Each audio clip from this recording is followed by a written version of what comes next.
side kick, for example, my upper body is making a contract, move myself into position, moving through this motion. How to get higher kicks.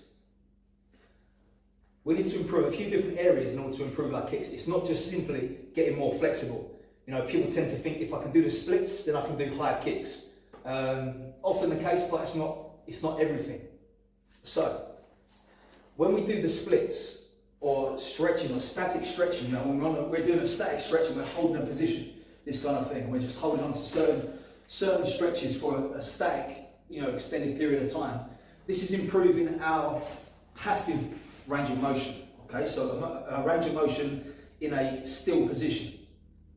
This is going to help, but it's going to be slightly less important than the next one I'm going to talk about, and that is active range of motion.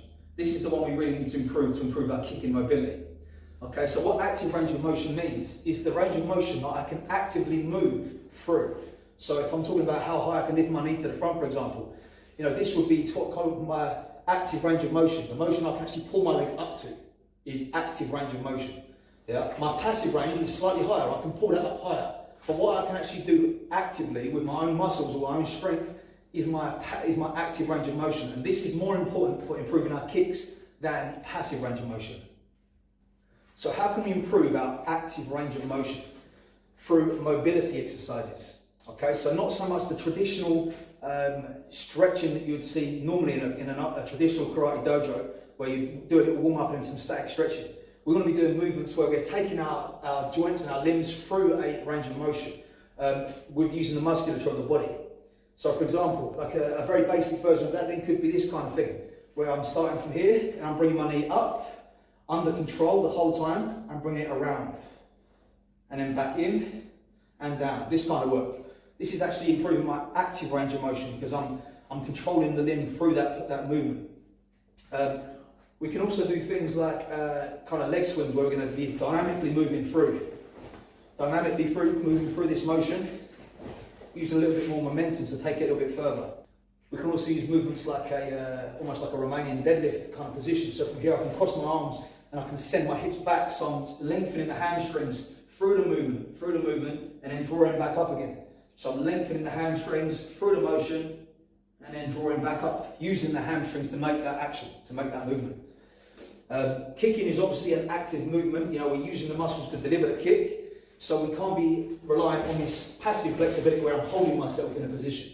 I need to be able to move myself into positions with my own, my own force, my own musculature. In the short term, we can improve our range of motion quickly, and I mean in minutes, by doing static stretching.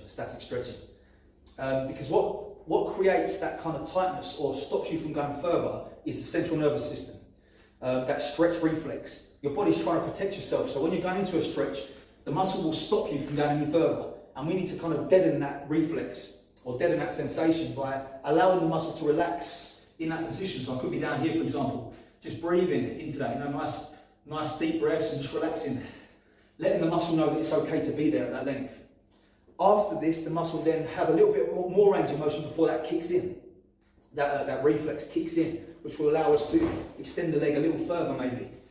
This is obviously on the short term, but if we do this over the long term and allow the muscle to get used to that, we're going to see an improvement in our flexibility this way. The next area is to think about our core or our abdomen. The strength of our waist is important, or our lower back, our waist, our abdominals, because that is involved heavily in kicking. You know, when I'm doing a side kick, for example, my upper body is making a contraction this way with the obliques and stuff.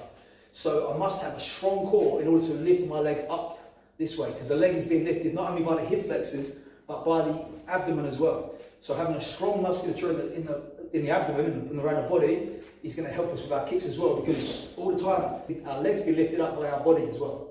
So there's just a few ideas to think about when you're trying to improve your height of your kicks. It's not simply getting into the splits. You know, the splits are not as important as you think. You know, a lot of the questions I get is, how can I do the splits? You don't need to do the splits to kick well. You know, the splits and kicking are different skills, completely different skills. Obviously the splits will have a nice carryover, but it's not essential. You can kick exceptionally well without ever being able to do the splits. A lot of it's genetic as well. The structure of your hip joints and your pelvis and the way that the bones sit inside the joint can prevent you from ever doing the splits anyway. So it's not about necessarily always getting into that split position. So as always, if you enjoyed the video, like, subscribe if you haven't done already, and share it with your friends, and I'll see you next time.